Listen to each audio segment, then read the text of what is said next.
Do not train a child to learn by force or harshness, but direct them to it by what amuses their minds, so that you may be better able to discover with accuracy the peculiar bent of the genius of each. According to Greek mythology, humans were originally created with 4 arms, 4 legs and a head with 2 faces. Fearing their power, Zeus split them into 2 separate parts, condemning them to spend their lives in search of their other halves. And when one of them meets the other half, the actual half of himself, whether he be a lover of youth or a lover of another sort, the pair are lost in an amazement of love and friendship and intimacy, and one will not be out of the other's sight, as I may say, even for a moment. In politics we presume that everyone who knows how to get votes knows how to administer a city or a state.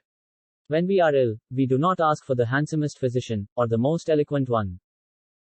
To be afraid of death is only another form of thinking that one is wise when one is not. It is to think that one knows what one does not know. No one knows with regard to death whether it is not really the greatest blessing that can happen to man, but people dread it as though they were certain it is the greatest evil.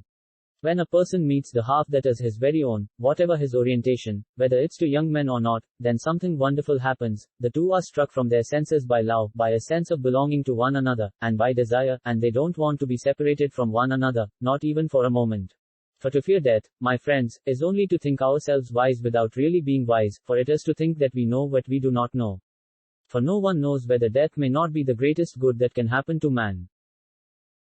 Knowledge which is acquired under compulsion has no hold on the mind. Therefore do not use compulsion, but let early education be a sort of amusement. You will then be better able to discover the child's natural bent.